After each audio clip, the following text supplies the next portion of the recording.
Je suis sur la caméra, mais vous ne me voyez pas.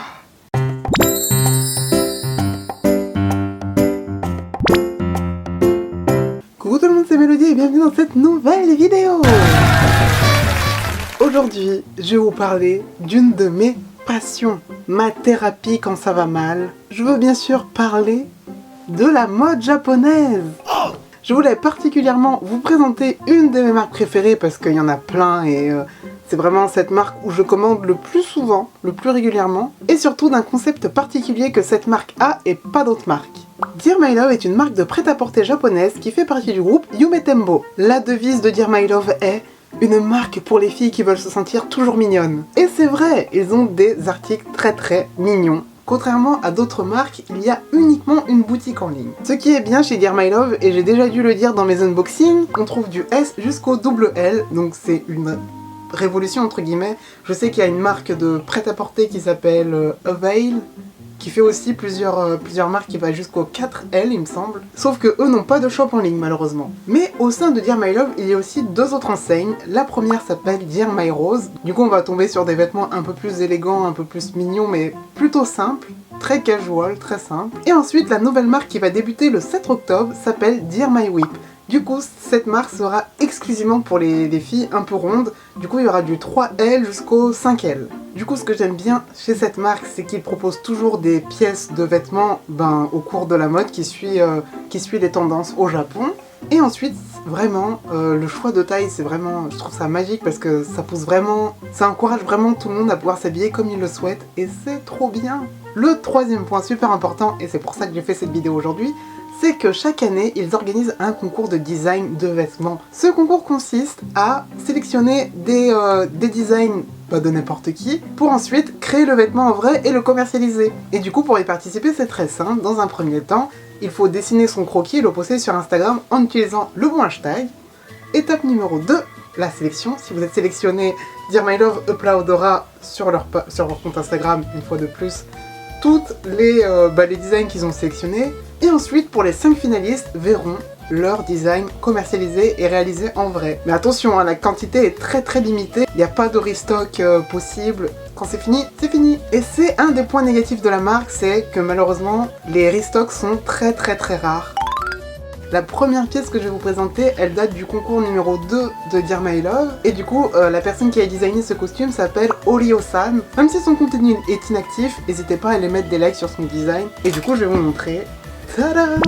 Voilà, c'est super détaillé, il y a vraiment des détails partout sur cette pièce. Et c'est ça qui est bien dans les concours de design, c'est que comparé aux vêtements habituels, alors ok, c'est des pièces déjà très travaillées, mais celles des concours au design, elles sont encore plus travaillées. Par exemple, il y a de la dentelle, c'est un col marin, il est trop magnifique, les boutons en perles, la jupe plissée avec de la dentelle. Et j'ai vraiment eu un gros coup de cœur sur...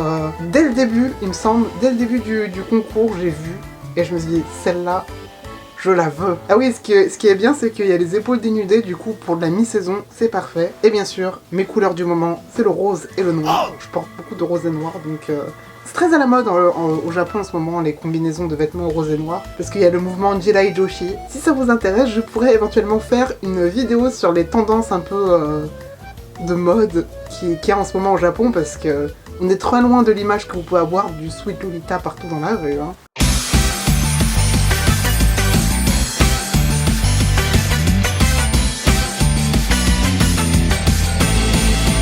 Ensuite, il y a deux pièces que je viens de recevoir qui datent du concours de designer numéro 3. J'aime beaucoup les tenues qui font un peu uniforme, avec le motif soit pied de poule, soit tartan, soit des petits carreaux. J'adore, c'est mes imprimés préférés. Le designer de cette robe, sur laquelle j'ai eu un crush, s'appelle Kurugi-san. Vous pouvez la retrouver sur Instagram et sur Twitter, je mettrai le lien juste ici. Et en plus, cette personne fait des dessins magnifiques. Allez voir son compte Instagram, je vous le recommande à 1000%.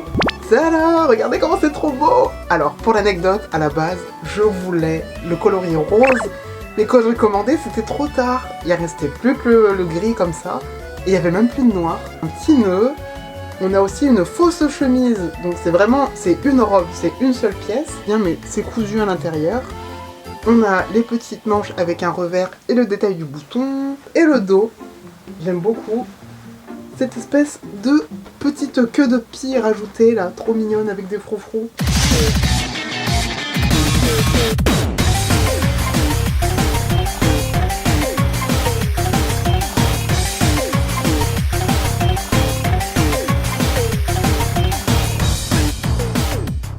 Ensuite, la troisième et dernière pièce qui est issue aussi du concours numéro 3, c'était pas du tout un de mes coups de cœur parce que je trouvais que ça faisait trop Lolita sur les dessins. L'artiste s'appelle Rain-san et du coup bah pareil, vous pouvez aller la voir sur Instagram, je mettrai le lien juste ici. Au moment où ils ont sorti le produit fini en vrai et porté sur les modèles, j'étais en mode oh mon dieu, il me faut au moins une version de cette robe parce que c'est juste trop magnifique. Et j'ai eu énormément de mal à choisir la couleur.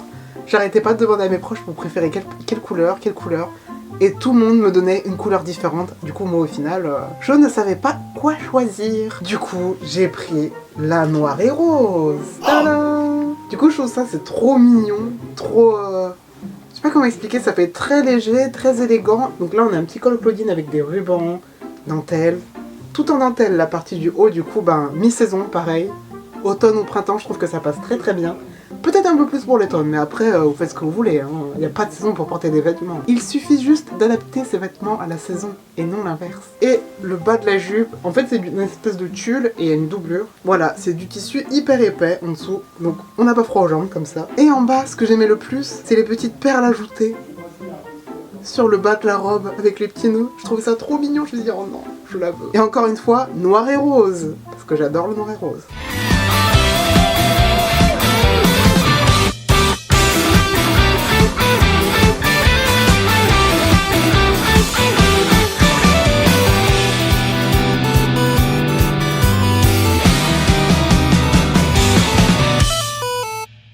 J'adore la mode, j'adore les vêtements de manière générale, pas que la mode japonaise, mais j'aime bien regarder les pièces qui sortent à la Fashion Week par exemple, tout ça, c'est super intéressant, c'est super beau. Et pendant un petit moment, j'avoue que mon rêve c'était d'être soit mannequin, soit designer. Vous voyez bien qu'il y a eu un échec là, vous voyez bien que ça va, c'est pas passé là. Et la mode japonaise plus particulièrement, c'est vraiment ma thérapie pour le bonheur. Bref, habillez-vous comme vous voulez et adieu le regard des autres, on n'a qu'une vie. Pourquoi se la gâcher avec la vie des gens dont on n'a rien demandé? Si vous êtes éventuellement intéressé par une autre vidéo sur le thème de la mode japonaise ou quoi que ce soit, n'hésitez pas à le mettre en commentaire. En attendant, portez-vous bien et à bientôt. Bye bye. J'aime bien mes ongles, ils sont trop beaux.